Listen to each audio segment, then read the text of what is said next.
Chemical use TET 2019 killing answer का जो है तो क्वेश्चन पेपर स्टार्ट कर रहे हैं 2019 का।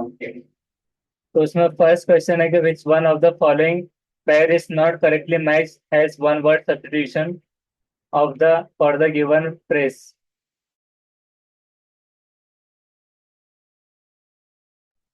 तो इसमें चार जो है तो पेयर्स दिए हुए हैं, नाम और उसके मीनिंग के साथ या फिर उसकी डेफिनेशन। तब पहला है कि जेनोसाइड मर्डर ऑफ रेस, दूसरा है कि सोरोसाइड मर्डर ऑफ सिस्टर, तीसरा है कि यूरोक्सिसाइड मर्डर ऑफ ब्रदर, और चौथा है कि मैट्रिसाइड यानी मर्डर ऑफ मदर। तो अब इसमें बहुत सारों को ये लग सकता है कि गलत जोड़ी कौन सी है।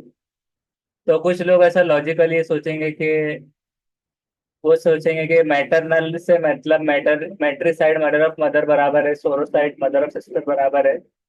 और ये भी हो सकता है शायद, लेकिन ये नहीं होगा ऐसा सोचेंगे सब कि रेस का कत्ल क्या है, मतलब कोई भी भागदौड़ वाली रेस ऐसे समझेंगे। लेकिन रेसिज्म या फिर रेस मतलब यहाँ पर ये जात के लिए, जात पात। तो जात मतलब किसी जात का कत्ल कर देना, मतलब सफाया, जात खत्म कर देना, मतलब नस्ल या फिर कोई एक रेसिज्म यानी जात, कोई भी एक जात है उस जात को खत्म कर देना, तो जीनोसाइड ये सही है पैर। उसके बाद कुछ को ये लग सकता है एग्जाम में कि कोई अपने मदर का मर्डर क्यों करेगा, तो ये गलत हो सकता है, ऐसा कोई सोच सकता है। लेकिन उसकी डेफिनेशन के अकॉर्डिंग वो सही है, तोरो साइड भी सही है। और यूरोक्सिस साइड का मतलब होता है कि मर्डर ऑफ हस्बैंड, मतलब वाइफ के थ्रू मर्डर ऑफ हस्बैंड। तो जो कि मर्डर ऑफ ब्रदर लिखा हुआ है तो ये गलत है। तो इसका थर्ड रहेगा, इसको हम इससे भी क्रॉस चेक करते जाएंगे ये फाइनल आंसर की के हिसाब से।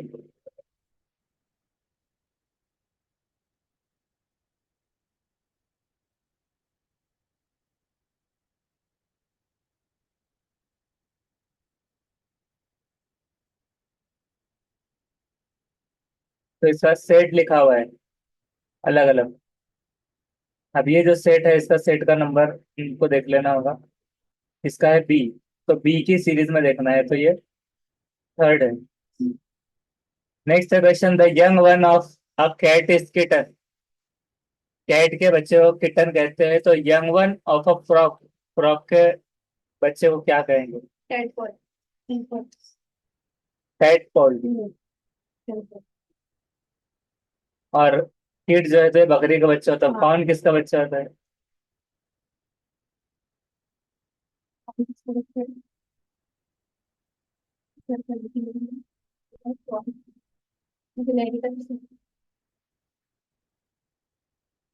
दोनों का मतलब बताना है, कौन और जो बाकी रिमेनिंग। हिरन।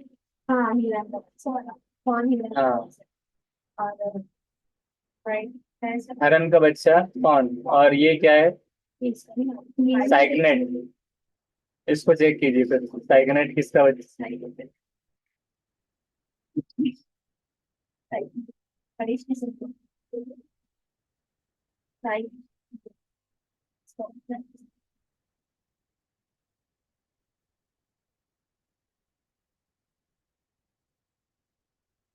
इसका बच्चा से किसका? हंस। हाथी। हंस का।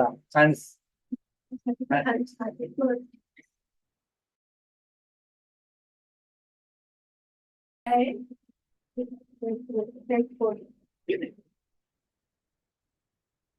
तब देखते हैं इसका आंसर। तो फोर्थ बराबर है,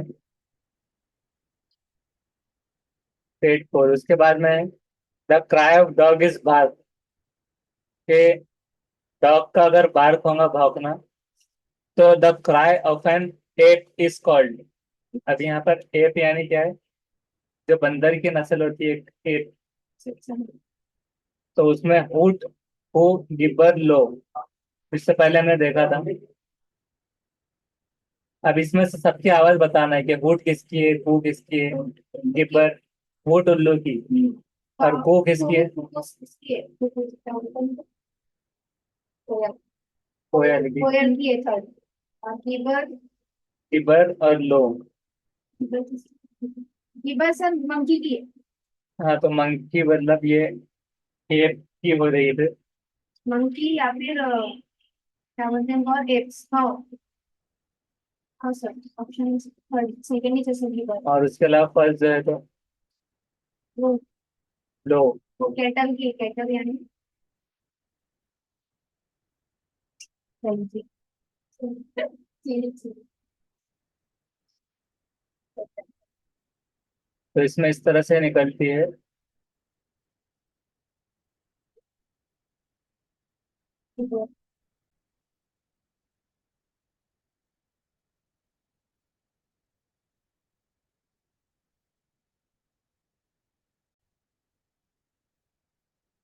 तो इसका है सेकंड गिबर, और सेकंड आंसर के हिसाब से भी सही है।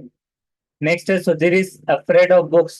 सुधीर जो है तो डरता है बुक्स से, और उसकी फैमिली जो है तो सोचती है कि that he is suffering from. तो उसकी फैमिली सोचती है कि वो किससे जूझ रहा है। तो यहाँ पर ऑप्शन है कि एंड्रोफोबिया, लोगोफोबिया, बिब्लोफोबिया और हेडोनोफोबिया। तो अब इसके बारे में एक एक से बोलना है कि कौन से फोबिया को क्या कहते हैं। फोबिया मतलब होता है डर।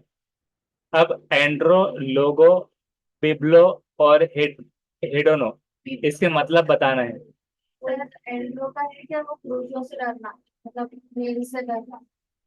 लोगों क्या है हम एक एक से देखते हैं। एंड्रोफोबिया, तो एंड्रोफोबिया क्या होता है? Androphobia is an intense and irrational fear of men that can interface with a person's daily life. कि मतलब डेली लाइफ में किसी का इंटरफेस होना, डरना, irrational fear. Type of specific phobia जो कि इंटेंस फियर है पर्टिकुलर ऑब्जेक्ट और सिचुएशन पर। और जिसमें एंड्रोस का मतलब निकलता है मैन।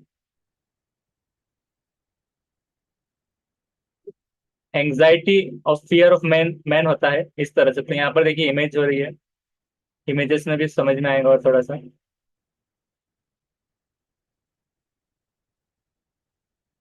तो फियर ऑफ मैन, इस तरह से ये एंड्रोफोबिया हो जाता है। फिर उसके बाद में नेक्स्ट वाला है लोगोफोबिया। ये वाले अब पूछ रहा है तो आ भी सकता ही है, ऐसा नहीं कि बस डिसलेक्सिया वगैरह डिसग्राफिया, ये फोबियाज के ताल्लुक से भी आ सकते हैं। Obviously fear of words. Obviously fear of words मतलब क्या होता है कि साइंस ऑफ ग्लोसोफोबिया में include avoiding speaking in public at all cost, over preparing for social interaction, fearing judgment, experience extreme stress during a presentation, and only engaging in activities that do not require public speaking। तो इस तरह से ही होता है लोगोफोबिया,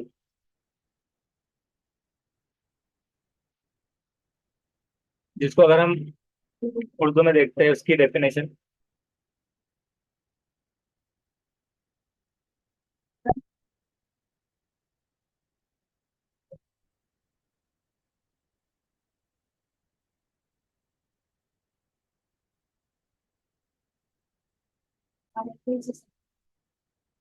तभी आपने बहुत सारे ऐसे मतलब पॉलिटिशियन को उनको देखा होगा जो अपनी स्पीच करते करते, मतलब पढ़ते पढ़ते में कुछ भी शब्द मुंह से निकाल लेते हैं। तो ये क्या है कि लोगोफोबिया एक स्टेट होती है जब आपको बहुत ज्यादा घबराहट होती है, एंग्जाइटी, और स्टार्ट करते हैं आप ट्रेम्बल जब कोई रीड करते हैं या राइट करते हैं कोई भी मिसस्पेल्ड या मिसयूज या प्रोनाउंस करने की वर्ड को। तो इसके डर को कहा जाएगा लोगोफोबिया, इस तरह से। और उसी तरह से थर्ड है बिब्लोफोबिया।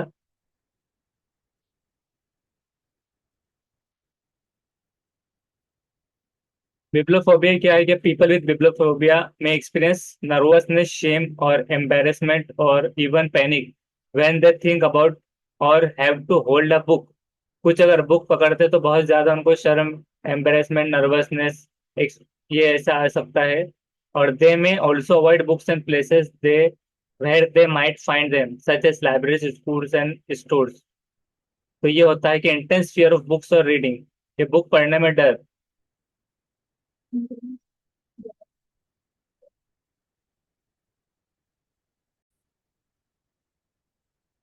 और एक चीज और याद रखना है, फोबिया मतलब डर है, और इसका अपोजिट जो आएगा एंटोनिम तो ये होगा बिब्लोफिलिया।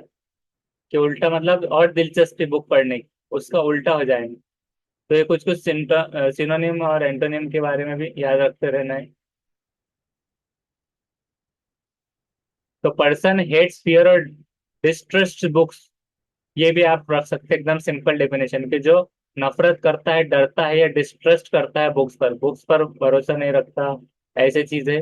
Fear of effect of book on have can have on society और कल्चर, तो ये चीज हो जाती है अनयूजुअल फोबिया ऑफ बुक्स। उसके बाद में नेक्स्ट हेडोनोफोबिया, तो इसके बारे में देखते हैं।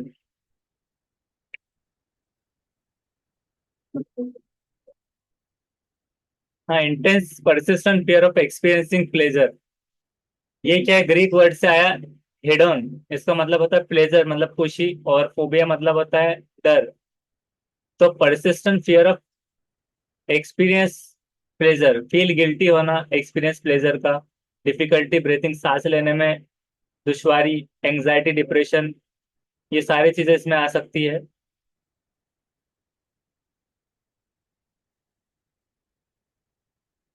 इसको और कैसे हम डिफाइन कर सकते हैं वो देखेंगे।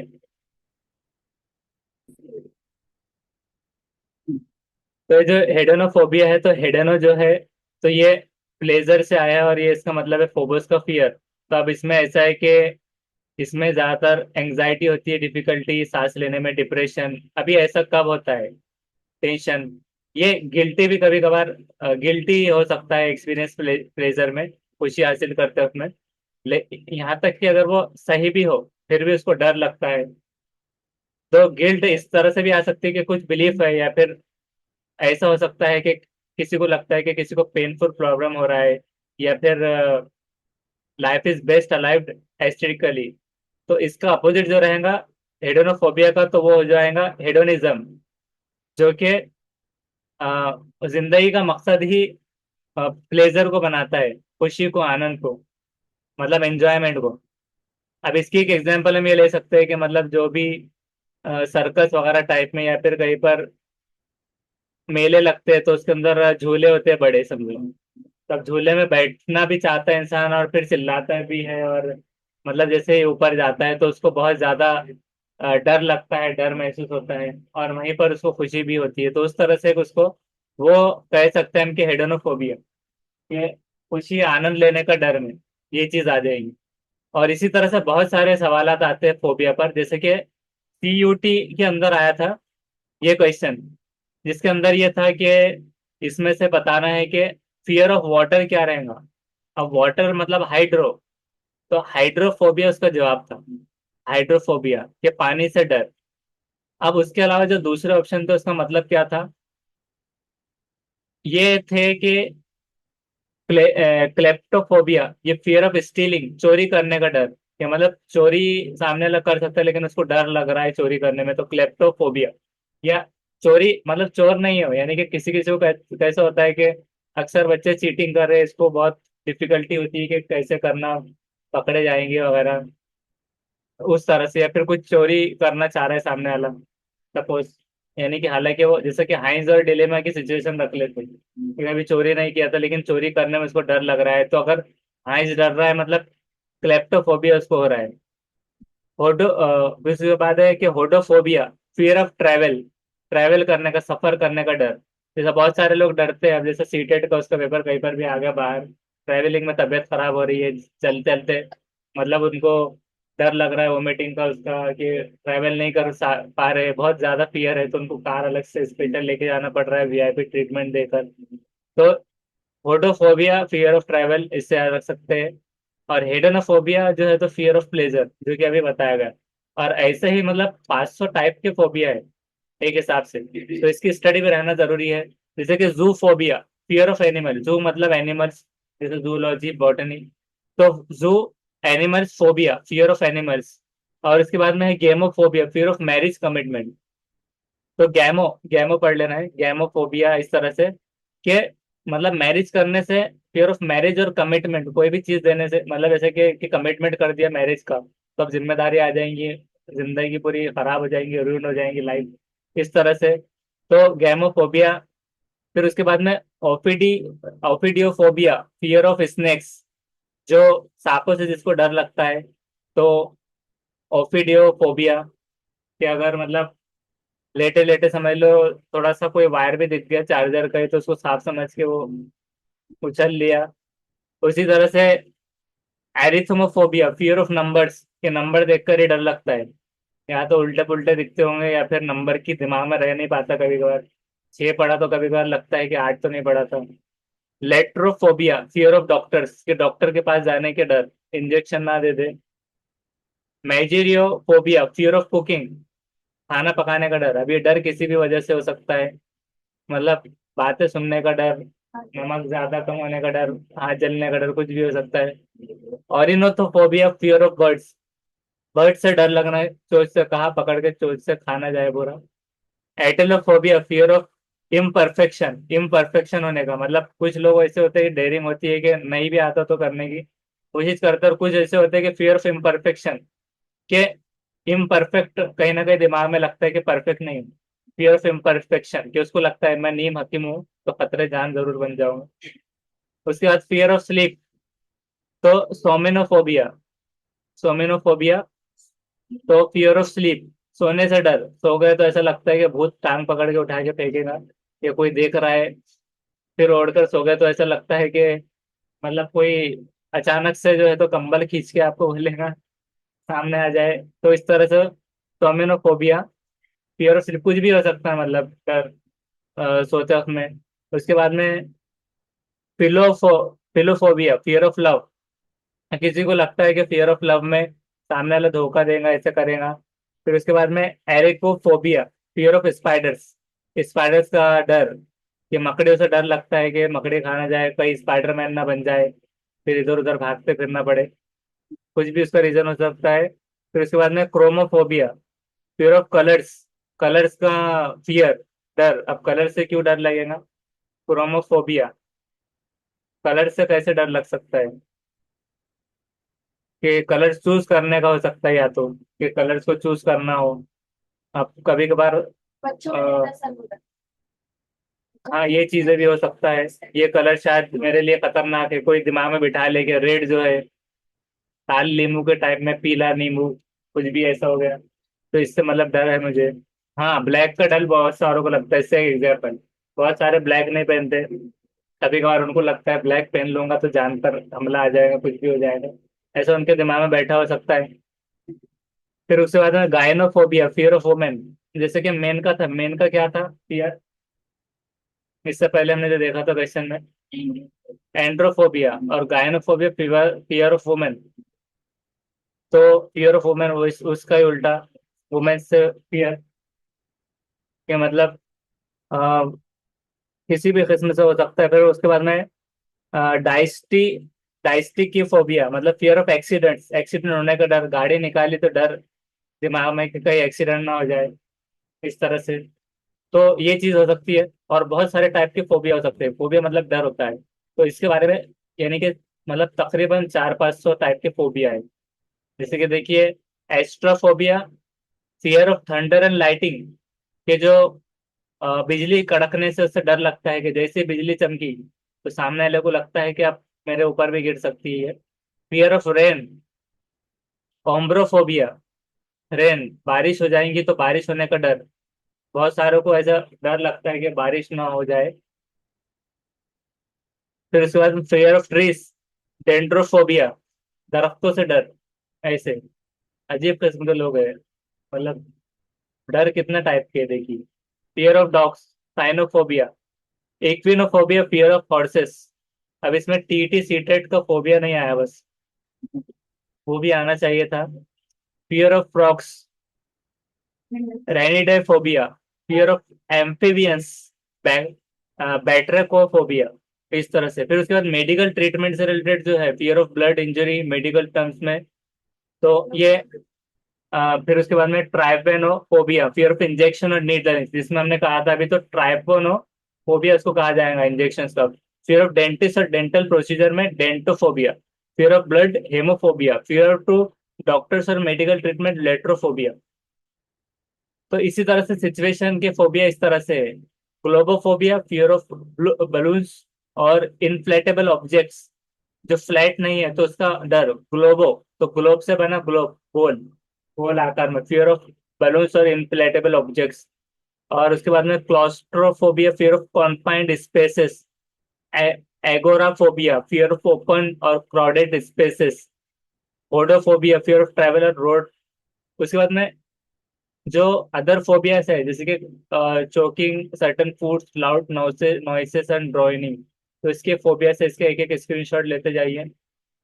ये हाइड्रोफोबिया, इसके एग्जांपल देखिए इमेजेस के तौर पे भी है। ऑम्ब्रोफोबिया, डेंड्रोफोबिया, रेंडाफोबिया, साइनोफोबिया, एनिमल के फोबियास, इक्विनोफोबिया, पेट्रोफोबिया। इस तरह से होमोफोबिया, डेंटोफोबिया, साइनोफोबिया, लेट्रोफोबिया, ग्लाइसोफोबिया। फिर एरोफोबिया, जिसको प्लेन में बैठकर डर लगता है, तो एरोफोबिया, एग्रोफोबिया, क्लॉस्ट्रोफोबिया, फोनोफोबिया, जिसको आवाज वगैरह से थोड़ा सा वो है, और स्यूडोपेगिया, इस तरह से कुछ है ये, थैसोलोफोबिया और सिब्लोफोबिया।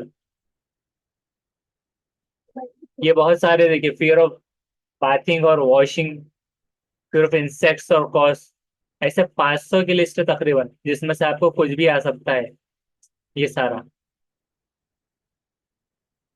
तो इसके फोबियाज के ताल्लुक से ये कर लेना है। ये देखिए यहाँ पर ऊपर जो लिंक है, ये देखकर जाइए, ट्रोगली.com health list of phobias and types. ट्रोगली.com, ये वाला, इसको देखकर वहां से देख लीजिए आप। तो उसके बाद में next, fill in the blanks with the suitable word, life is to death and pleasure is to. के फिल इन द ब्लैंक्स करना है खाली जगह पर सुटेबल वर्ड से, कि जिंदगी जो है, लाइफ इज टू डेथ, जिंदगी मरने के लिए है।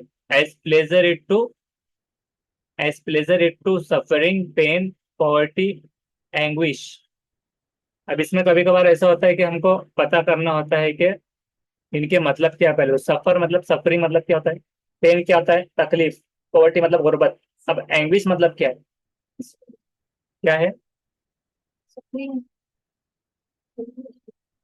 Answer supreme. तो एंग्विश मतलब है तकलीफ होना।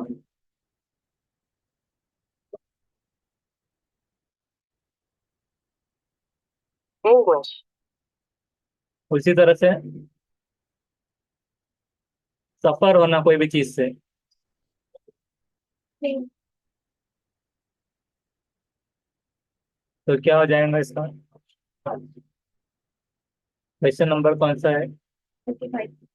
हाँ, तो इसका जो है, तो पहले वाला जो था उसका थर्ड था, बिब्लोफोबिया, अफ्रेड ऑफ बुक्स, ये हो गया। और उसके बाद आप 35 का देखते हैं।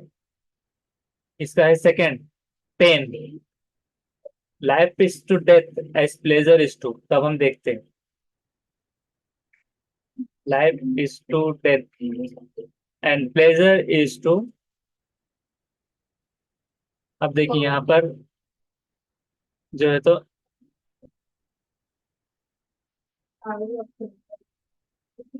Pleasure is to pain, right answer. Pain.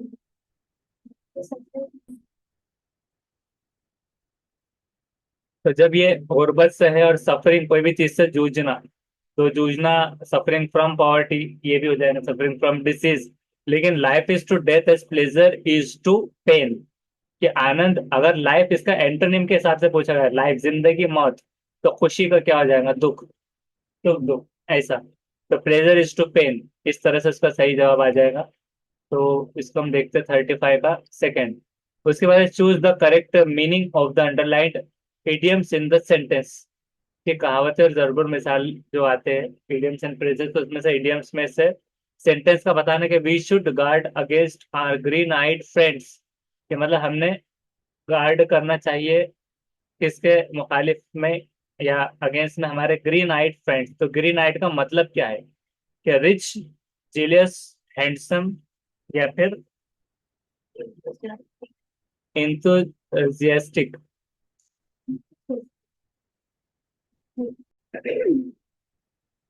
Enthusiasm मतलब होता है कि जोश, और इंथुजियास्टिक मतलब पुरजोश।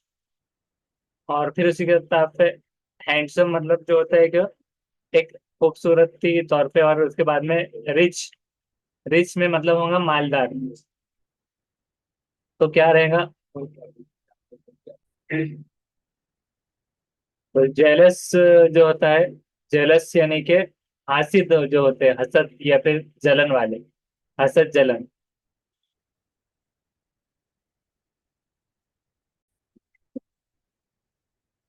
तो अब यहाँ पर ग्रीन आइड क्यों कहा गया? अक्सर जैसे कि ग्रीन मतलब क्या होता है, पॉइजन में भी देखते हैं पॉइजन। ग्रीन मतलब हमारे दिमाग में क्या आएगा बहुत सारों के, कि ग्रीन मतलब बहुत अच्छा सदाबहार, लेकिन ग्रीन मतलब ये नहीं। जैसे कि पॉइजन जो होता है, तो पॉइजन पॉइजनेबल वे में, जैसे कि ब्लैक आइड मतलब आमतौर से ब्लैक आइड, ऐसे नहीं कि उसे ग्रीन आइड मतलब आंखें मतलब ग्रीन है, या फिर अच्छा सोचना मतलब ग्रीन का सिग्नल एक होता है कि अच्छे में भी आता है। और जो नीला होता है, नीला भी जहर में आता है, जहर, जहर में नीला। लेकिन ग्रीन, ग्रीन आइड मतलब इसको कहा गया कि जो नजर लगाएंगे या हासिद है। अब पुरजोश क्यों रहेगा? और क्योंकि हमें बचाना चाहिए, वी शुड गार्ड अगेंस्ट, कि हमें बचाना चाहिए, गार्ड, तहफ्फुज करना चाहिए against our green eyed friends, के हसद जलन रखने वाले फ्रेंड्स से we should guard against our green eyed friends. तो इसमें ये मुहावरे का मतलब ये होता है।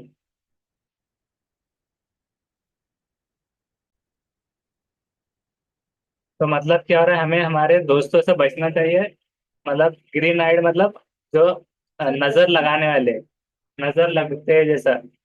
तो उसका इडियम भी है। नेक्स्ट है, choose the most suitable verb phrase for the given sentence while giving evidence in the court she, मतलब एविडेंस पेश करते करते, एविडेंस मतलब क्या होता है, सबूत, सबूत देते वक्त में कोर्ट में, शी ब्रोक अप, टूट गई, broke down with, broke with या ब्रोक डाउन, कौन सा सही आएगा? तो इसमें से ये फिक्रे पर मौजूद है।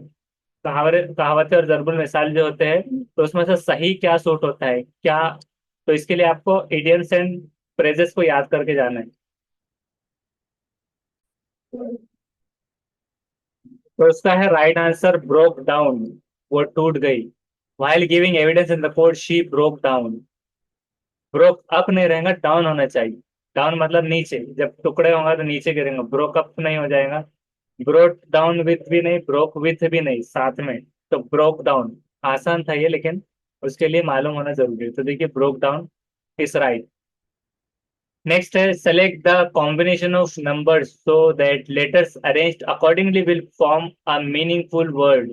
ये जो है तो आपको सीईटी में भी आता है, TAIT में भी आता है। TAIT जो आने वाला है, तो उसके अंदर भी आएगा। तो अब ये कह रहा है कि सेलेक्ट करना combination of word so that letters arrange accordingly will form a meaningful word. अब देखिए, सॉल्व करने वाले ने यहाँ पर लिखा है कुछ। तो अब ये रूस जा इस तरह लिखा हुआ है, 1 2 3 4 5 ऐसा नंबर लिखे है, जिसमें SUGAR अगर लगा दिया जाए, 3 2 4 5 1, 3 2 4 5 1 कहाँ पर है? थर्ड में। तो उसका निकला है शुगर। तो बहुत इंटरेस्टिंग ये इन्होंने दिए थे। तो थर्ड इज राइट आंसर। उसके बाद नेक्स्ट करते हैं, select the one which best expresses the given sentence in passive voice. इसमें से एक जो है तो लेना है टर्म जिसमें से जो बिल्कुल सही पैसिव वॉइस बनाएगा। आई नो हर मतलब ये बिल्कुल ही एक्टिव वॉइस है। एक्टिव वॉइस मतलब क्या होता है, कि डायरेक्ट डायरेक्ट कह दिया गया। और पैसिव वॉइस मतलब बाय मी ऐसे आ जाता है। तो आई नो हर, मैं उससे जानता हूँ। She is known by me, she was known by me. वो वॉज आ रहा है देखिए एक में, और दो में इज आ रहा है। She is known to me, वो मुझे पता है। She is known to me, वो मुझको पता है। She was known by me, वो मेरे जरिए जाने जाती है। She was known to me, वो मुझको जानी जाती है। She is known by me, वो मेरे जरिए जाने जाती है। तो क्या रहेगा 39? तो उसका है fourth, she is known to me. अब अक्सर हम देखते हैं कि बाय मी, बाय करने में तो मेरे जरिए में नहीं आते हुए में क्या आ जाएगा, known to me. She is known to me, वो मुझे पता है, ऐसा हो जाएगा। आई नो हर, मैं उसे जानता हूँ और वो मुझे पता है, ऐसे। तो मतलब मीनिंगफुलनेस भी होना चाहिए। शी इज नोन बाय मी, मेरे जरिए जानी गई, ये हो गया था पहले का। शी वॉज नोन, तो जाने गई थी। और नोन टू मी, तो वॉज के वजह से कंफ्यूज किया गया 3 और 4 में, जिसमें इज आना चाहिए। और वो she is known to me, वो मुझे पता है, तो मतलब है। आई नो हर, मैं जानता हूँ, तो अभी की बात हो रही। I know her, she is known to me. इस तरह से तो एक्टिव पैसिव पर भी बहुत ज्यादा मेहनत की जरूरत है। नेक्स्ट है, choose the word one which best expresses the following sentence in indirect speech. अब डायरेक्ट स्पीच होती है और एक होती है इनडायरेक्ट स्पीच। तो अब क्या करना है आपको, इनडायरेक्ट स्पीच में क्या लगता है, दैट आता है, ये हमने देखा था अक्सर। तब हम देखते हैं कि क्या इसमें फिट होगा, और इसमें देखिए एक ही जगह पर दैट आ रहा है। पहले हम पढ़ते हैं इनडायरेक्ट स्पीच का direct. He said to her, तो ही सेड टू हर, उसने उससे कहा, उस लड़की से, her. Are you coming to the party, क्या तुम पार्टी में आ रही हो। तो अब पहला है कि he told her if she was coming to the party. He told her, उसने उसे कहा अगर वो पार्टी में आ रही है तो। He asked her whether she was coming to the party or not. Or not तो आया नहीं कि क्या आ रही है, नहीं पूछने के लिए। She asked her whether she was coming to the party, she was. और he asked her that if she was coming to the party. अब दैट तो आया लेकिन थोड़ा सा सूट नहीं कर रहा है। If that, she asked her that if she was coming to the party, अगर वो आ रही है तो। He asked her if she will be coming to the party. She, he asked her if she. तो हम इसका देखते, तो इसका है सेकंड, क्योंकि थर्ड में इफ शी वॉज कमिंग ये थोड़ा सा ऑड हो रहा था, तो ये नहीं आएगा अब। और ही आस्क्ड हर वेदर, तो ये होना चाहिए, whether or not. He asked her whether she was coming to the party or not. Or not नहीं भी आया तो आ रही है नहीं, ही आस्क्ड हर, तो थोड़ा सूट हो रहा है। तो क्या है कि दैट तो आ रहा था लेकिन उसमें सूट नहीं हो रहा था, ही asked her that if she, मतलब थोड़ा सा यहाँ पर थोड़ा सा डगमगा रहा था सेंटेंस। दैट इफ शी, ऐसा। दैट वॉज शी, इस तरह कुछ तो भी। तो इफ ये थोड़ा सा अगर वो, तो इफ ना आते हुए में देखिए तीनों में था तो वेदर। तो अब याद रखिए कि इनडायरेक्ट स्पीच जब बना रहे तो वेदर का इस्तेमाल आप कर सकते हैं इसमें, और दैट ना आए भी तो चलेगा। उसके बाद है fill in the blanks with the most suitable alternative, और इसमें भी बहुत जरूरत है indirect, direct, passive, active voice की idiom phrases. Fill in the blank with the most suitable alternative to make the sentence logical in sense. Pranesh told her that dash her very well. तो प्रणेश ने उससे कहा कि, an understanding her very well, understand her very well, he understand her. तो ही an understanding ये थोड़ा गलत हो रहा है। ही अंडरस्टैंड हर, उससे अच्छे से समझता है। अंडरस्टूड यानी समझ गया। ही टोल्ड हर दैट, मैं अच्छे से समझ गया। वॉज अंडरस्टैंडिंग, तो कौन सा रहेगा, तो उसका है थर्ड, अंडरस्टूड, समझ चुका। परनेश टोल्ड हर, क्योंकि कह दिया तो यहाँ टोल्ड था इशारा। टोल्ड, उसने कह दिया उसे कि दैट ही अंडरस्टूड, वो समझ चुका उसे, हर वेरी वेल, बहुत अच्छे से। अंडरस्टैंड मतलब सिर्फ समझना होता है, अंडरस्टैंडिंग मतलब आप समझ रहे हैं, और अंडरस्टूड समझ चुका। इसलिए नेक्स्ट है, choose the most suitable alternative in the accordance with the correct use of tense. Tense के हिसाब से सही अल्टरनेटिव क्या है। Sanjana did not cook her breakfast yet, कि संजना ने अभी तक did not cook her breakfast yet, अब तक नहीं बनाई। Sanjana has cooked her breakfast yet, अब तक बना चुकी है, तो गलत हो गया। Sanjana has not cooked her breakfast yet, has not cooked. एक इसमें कंफ्यूजन है, एक पहले में Sanjana has not been cooked, तो हैज नॉट बीन जब भी आता है तो कुकिंग हो जाता है, तो ये फोर्थ भी गलत हो गया सपोज। तब वन एंड थर्ड, अब हो सकता है कि लॉजिक से दूसरा भी निकल सकता है, लेकिन फर्स्ट एंड थर्ड हमको आमतौर से डायरेक्ट डायरेक्ट दिख रहा है, तो हम देखेंगे। उसका है थर्ड, कि डिड नॉट मतलब नहीं बना चुकी, ब्रेकफास्ट यत, तो डिड नॉट कुक, तो खत्म हो जाने में आ जाता है डिड।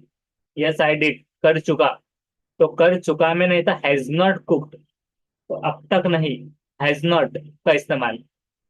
संजना, क्योंकि नाम आया singular, has not cooked her breakfast yet, अब तक वो नहीं बनाई। इस तरह तो दो तो बिल्कुल भी थे नहीं, और डिड से हो गया कंप्लीशन में। और अब तक नहीं बनाने में फिर हैज नॉट आ गया।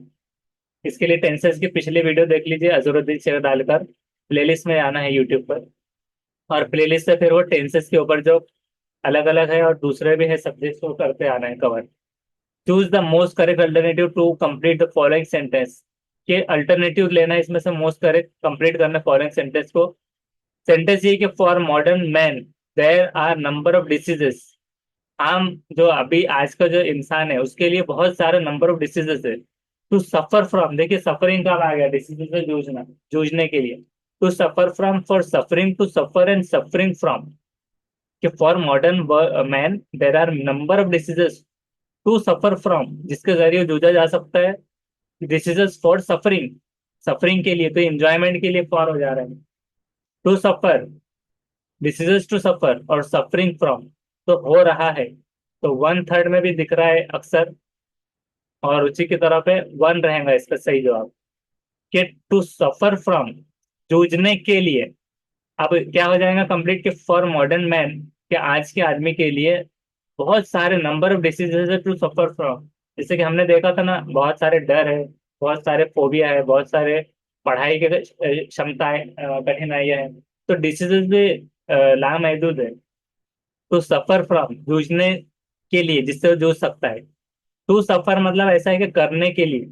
तो वो जो मतलब आमतौर से कोई चीज करने के लिए हुक्माना वे में आ रहा है इसलिए नहीं होगा। फॉर सफरिंग यानी फॉर स्टफिंग, फॉर एंजॉयमेंट, तो ये मतलब ऐसा हो रहा है कि पर्पसफुली कोई काम कर रहा है इसलिए नहीं होगा। और सफरिंग फ्रॉम क्यों नहीं होगा, ये भी वही हो रहा है कि जिससे जैसे कि एंजॉयमेंट करना है, कि सफरिंग फ्रॉम, कि जिससे वो जूझ रहे हैं ऑलरेडी। तो टू सफर फ्रॉम, जिससे वो जूझ सकते हैं। नेक्स्ट है fill in the blank with the most suitable alternative. I have not written to her, मैंने नहीं लिखा उसे। Before she left for America, I have not written to her, उसे मैंने नहीं लिखा। After she left for America, since she left for America, और her for तो बिल्कुल नहीं होगा। Since she left, I have not written to her since she left. Since मतलब जब से लेकर अब तक। आप कोई कोई दुकानों पे आ जाता है लिखकर सिंस। सिंस मतलब कब से चालू है, जैसे कि कोई लिख दिया, जैसे मैजेस्टिक कंप्यूटर लिख दिया कि 2007 वगैरह ऐसे लिख दिया गया, तो उसका मतलब रहेगा कि 2007 से चालू है सिंस। अब कुछ कुछ को समझ में नहीं आता, दुकान खोलता है 24 में लिख देता है सिंस 2024 उसी दिन। तो सिंस मतलब 24 से है, उसको लगता है कि सिंस शायद लिखते हैं बहुत अच्छा है ये। सिंस मतलब जब से, कि जब से उसने अमेरिका छोड़ दिया, जब से नहीं लिखा। आफ्टर शी लेफ्ट, के नहीं लिखा आफ्टर शी लेफ्ट, ये थोड़ा फिट नहीं हो रहा। बिफोर शी लेफ्ट, कि लिखने, छोड़ने से पहले नहीं लिखा, तो सिंस ज्यादा जुड़ रहा है, तो हम देखते हैं फिर भी। तो उसका थर्ड बिल्कुल सही है, सिंस। मतलब अब सबको इंग्लिश आ रही है थोड़ी थोड़ी। नेक्स्ट है fill in the blank with the most suitable preposition. Position जो बचा है वो प्रीपोजिशन हो जाएगा, जिसको क्या करते हैं उर्मे चार कहते हैं।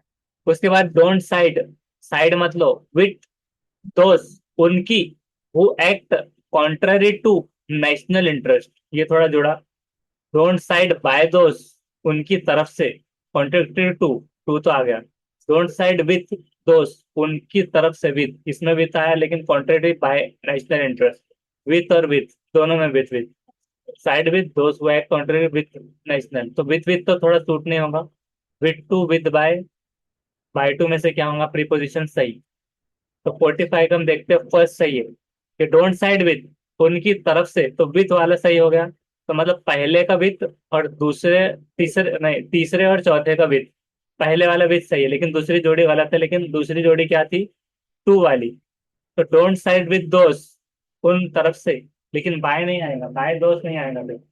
विथ दोस्त, उनके साथ, दे दोस्त वो सब, विथ दोस्त हु एक्ट कॉन्ट्ररी। अब नेशनल इंटरेस्ट, नेशनल को क्या लगाएंगे, टू। तो टू पहले में भी सही था, दूसरे के दूसरे में सही था टू, लेकिन बाय नेशनल इंटरेस्ट, तो उनके जरिए नहीं, विद भी नहीं, नेशनल इंटरेस्ट के साथ, तो टू। तब क्या हो जाएगा, don't side with those who act contrary to national interest, ये सही प्रीपोजिशन है। उसके बाद फिल, अब प्रीपोजिशन वगैरह पार्ट्स ऑफ स्पीच पर भी बहुत ज्यादा तवज्जो देना है आपको। नाउन्स के टाइप्स वगैरह इसके ऊपर भी लिखा हुआ है, पार्ट्स ऑफ स्पीचेस के ऊपर एक प्लेलिस्ट है जरूरत चाहिए लेकर। प्लेलिस्ट में से वो देख लेना है पूरा अच्छे से। नेक्स्ट है find out which part of the sentence has an error. अभी स्पॉटिंग एरर के ऊपर है। स्पॉटिंग एरर बहुत इंपॉर्टेंट है, बीएड की सीईटी वालों को भी आता ही है, और हर तरह से जितने भी इंटेलिजेंस टेस्ट होते हैं स्पॉटिंग एरर बहुत यूजफुल होता है, यहाँ तक के टीएआईटी में भी स्पॉटिंग एरर वगैरह का आ जाता है। तो उसके लिए क्या है, इस पर भी बहुत ज्यादा गिरफ्त होनी जरूरी है, इसमें अक्सर फेल हो जाते हैं, मतलब उनको नहीं आ पाते स्पॉटिंग एरर। अब देखिए स्टेटमेंट क्या है कि your statement that you find this bag is in the street will not be trusted. तब इसमें से कुछ एक जगह पे गड़बड़ है।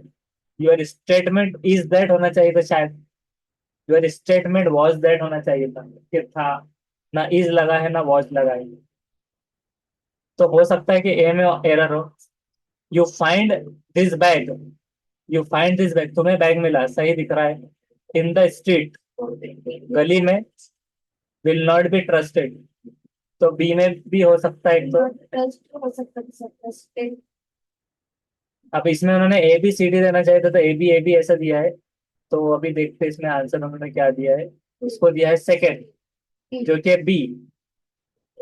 तो शायद ये डी को कहना चाह रहे होंगे, विल नॉट बी ट्रस्टेड, मतलब बी बी मिलाकर दो be, will not be trusted, ये वाला। तो सेकंड सही है, मतलब इसमें लगता कुछ भी है, जैसे कि योर स्टेटमेंट वाज दैट, हमको ऐसा लग रहा था, is that your statement that, मतलब ऐसा जा रहा है फिर कि your statement that you find this bag, मतलब कॉमा देकर ऐसे फिट करे तो बराबर बैठ रहा है। तो विल नॉट बी ट्रस्टेड, नहीं, विल नॉट के साथ में नहीं किया जाएगा, विल नॉट बी ट्रस्टेड। तो ये भी बहुत, इसको प्रैक्टिस की जरूरत होती है।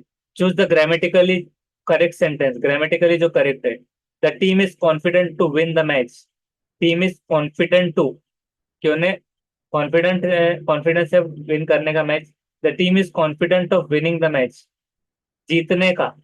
The team is confident of win, और कॉन्फिडेंट ऑफ विन तो नहीं आएगा बिल्कुल third. The team is confident for winning the match, तो confident is for winning the match, एक तो फोर्थ हो सकता है, पहला भी हो सकता, होने में आ सकता है, वो तो दूसरा है, दोनों भी नहीं।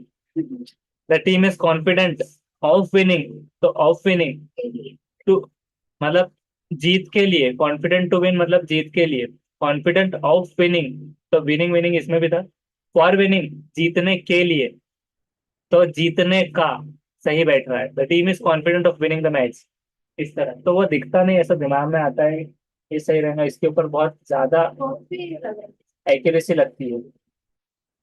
ये फॉर आने से गलत हुआ, सिर्फ ऑफ आना चाहिए था। कॉन्फिडेंट फॉर विनिंग, मतलब जीतने के लिए कॉन्फिडेंट थी, और जीत का कॉन्फिडेंस था, ये दोनों डिफरेंट। जीत का कॉन्फिडेंस, जीतने के लिए कॉन्फिडेंस चाहिए, तो वो ऐसा लग रहा है कि दुकान पे आके बोलेंगे 1 किलो कॉन्फिडेंस हो गई है, तो जीत का कॉन्फिडेंस था। नेक्स्ट है choose the word nearest in the meaning to the underline part. Word जो नियरेस्ट मीनिंग में है अंडरलाइन पार्ट में, he is quite parsimonious by nature. तो पैर्सिमोनियस क्या होता है, पहले तो उसका प्रोनाउंसिएशन, पैर्सिमोनियस क्या होता है। Parsimonious. Very unwilling to spend money or use resources, even पेरीवरीज जो paid for drinks all round.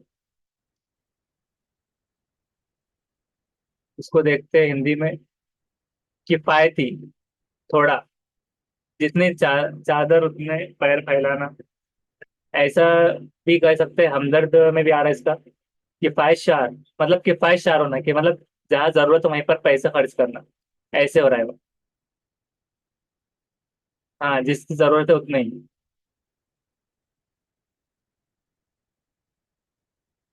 यानी एक होता है कि जैकेट बिक रहा है, कितने में भी ले लो, 1 लाख 2 लाख, किसका भी जैकेट बिका। और एक होता है कि नहीं, जितनी जरूरत है, मतलब वो हिसाब से जितना जरूरी है उतना ही करना, तो ये हो जा रहा है। तो अब क्या है, वॉइस वॉइड पेरिमोनियस को तो हमने देख लिया, बाय नेचर। तो क्रूएल मतलब क्या होता है, क्रूल, उसका प्रोनाउंसिएशन कैसा आ जाएगा, क्रूल आता है। Causing physical or mental pain और suffering to somebody something. I think it's cruel to keep animals in cage. I think it's cruel to keep animals in cages. मतलब कि मुझे लगता है कि ये क्या है, क्रूल है एनिमल्स को केजेस में रखना, मतलब उनको पीड़ा देने वाला है, राइट। Cruel. क्रूल, हाँ। नहीं, मतलब उसको होता है तकलीफ देने में, सपोज जालिमाना, संग दिल, तो ये क्रूल हो जाता है। Zalimana. हाँ सही, राइट। गूगल ने सही बताया। तो क्रूल मतलब ये जालिमाना। अब हॉटी मतलब क्या होता है, haughty, S O double T नहीं, मगरूर। वही समझे। Hurry. तो उसको दो पढ़ लेना है, हॉडी, Hurry. मगरूर। Magarur. तो हॉडी, उसका प्रोनाउंसिएशन एक बार और देख लेना है। हाँ, उरुर वाला मगरूर, हॉटी, ऐसे में, Haughty. ऐसे। Haughty.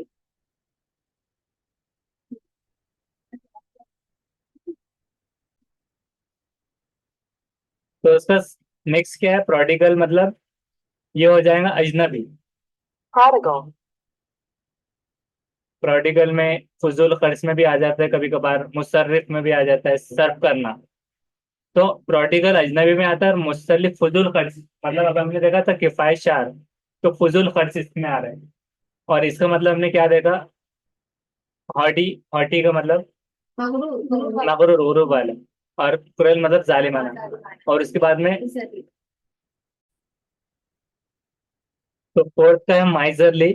माइजरली मतलब हो रहा है कि कंजूस।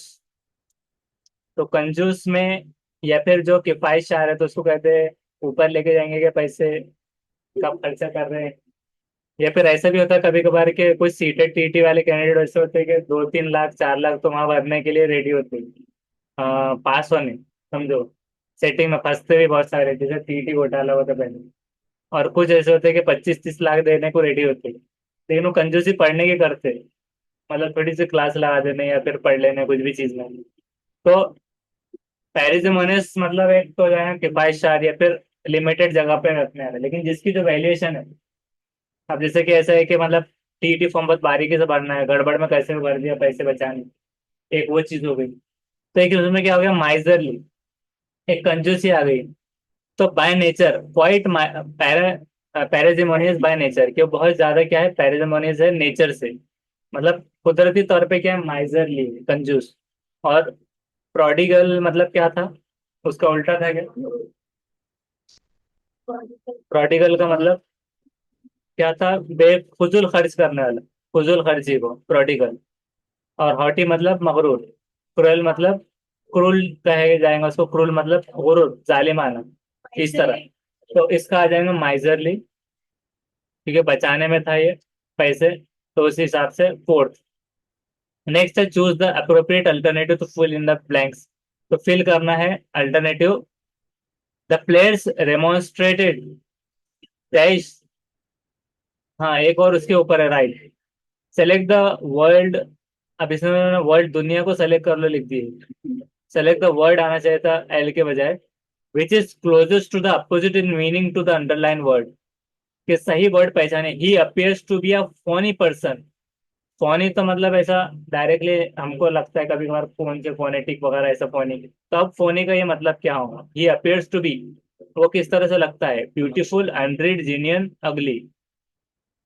तो अगली मतलब नापसंदीदा में आ जाएगा, जेन्युइन जो होता है। तो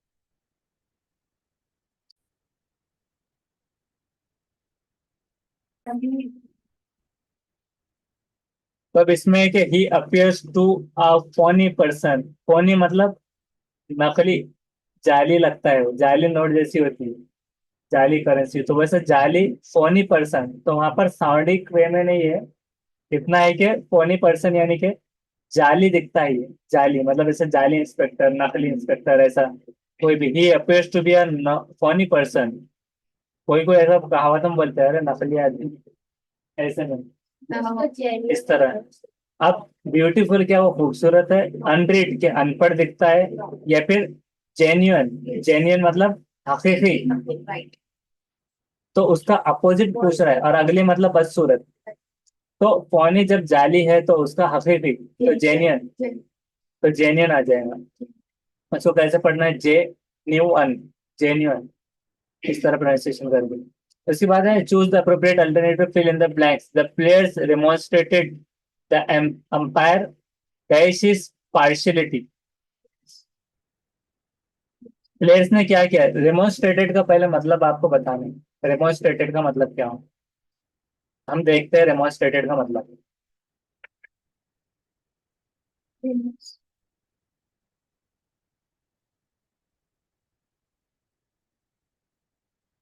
दोबारा मुजाहरा करना, जैसे एक डेमोन्स्ट्रेशन होता है तो क्या मतलब होता है, मुजाहरा करना, पेशकश। और डेमोन्स्ट्रेटेड क्या होगा, remonstrated, डेमोन्स्ट्रेटेड, हाँ, remonstrated, डेमोन्स्ट्रेटेड तो क्या होगा उसका मतलब, बोलिए। दोबारा मुजाहिरा किया, दोबारा मुजाहरा किया, राइट। तो इस तरह से आ जाएगा, या एतराज करने में भी आ जाता है, कभी कभार शिकायत करने में आता है डेमोन्स्ट्रेट, एहतजाज करने में भी आता है डेमोन्स्ट्रेट। तो दोबारा मुजाहरा करना, तो इस तरह से। और अगर डेमोन्स्ट्रेट आता था तो क्या आता था, अगर आर की जगह पर डी आ जाता तो डेमोन्स्ट्रेटेड आता था, demonstrated, तो डेमोन्स्ट्रेटेड, और उसका मतलब क्या आता था, बोलिए। मुजाहिरा किया, मुजाहरा किया, राइट। तो इसमें आ जाएगा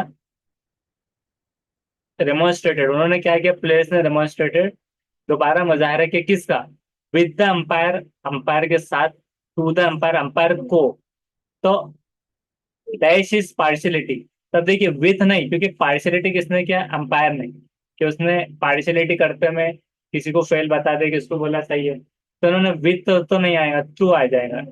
demonstrated to the umpire with his partiality, with his partiality, उसकी पार्शियलिटी के साथ, या अगेंस्ट हिज पार्शियलिटी, उसकी पार्शियलिटी के खिलाफ।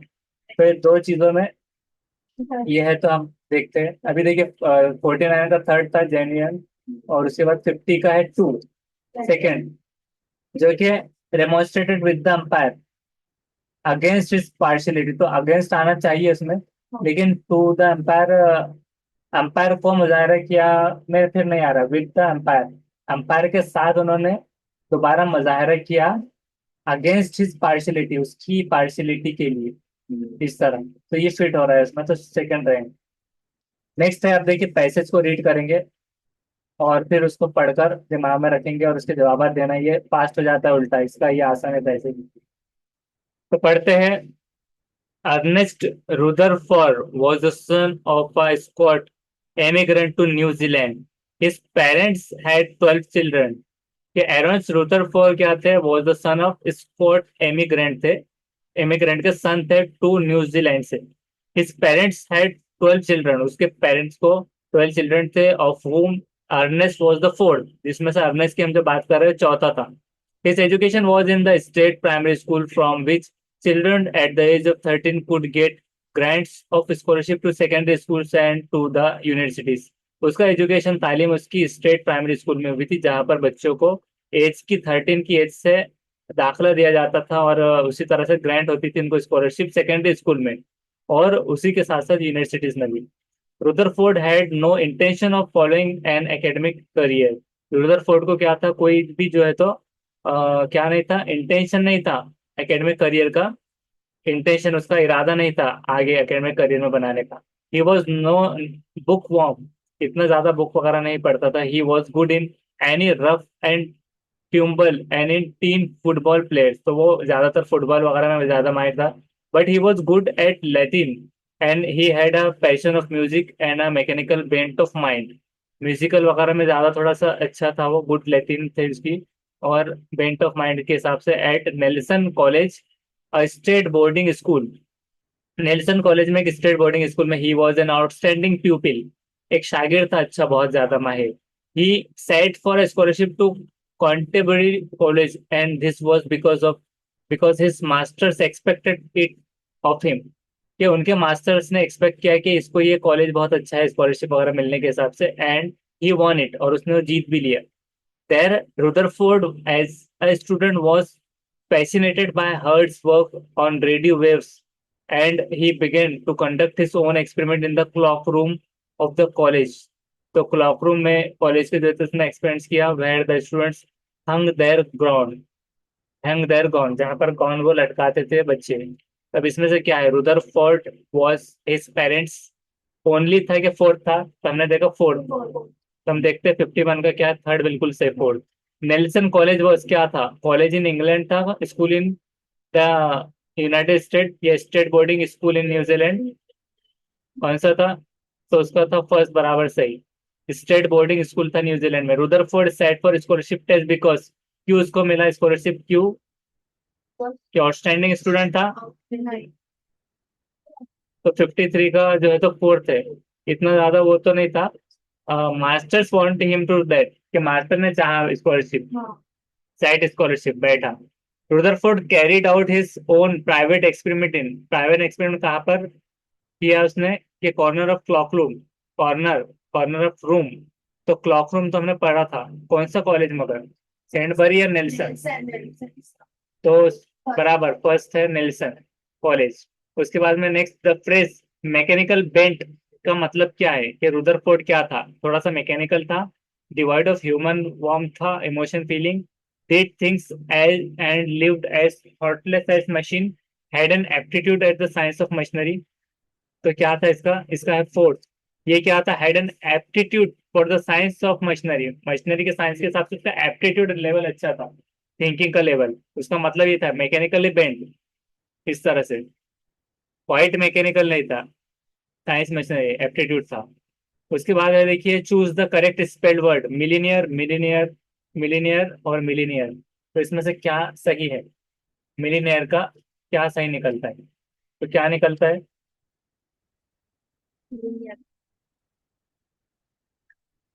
देखिए यहाँ पर आ रहा है मिलीनियर, तो एम के अंदर में है एक आई, दो आई, उसके बीच में है दो एल, मिली, मिलियन, और AIRE है, मिलीनियर, करोड़ पट्टी। राइट। तो देखिए यहाँ पर एक आई नहीं आया था, मिली, और उसके बाद में मिलियन एर, मिलियन एर, हाँ यहाँ पर आई नहीं आया फोर्थ में, ये थर्ड में है आई, तब देखते हैं 56 का थर्ड सही। उसके बाद में next, choose the misspelled word, misspelled word क्या है, करियर, कैरियर, जोडियक और सर्जेंट, सर्जेंट, तो कौन सा रहेगा, 57 का है फोर्थ, सर्जेंट की इससे स्पेलिंग आती, सर्जेंट कहना चाह रहे थे, सर्जन, सर्जन जो कहते हैं, सर्जन सर्जरी करता है, SUR वाला।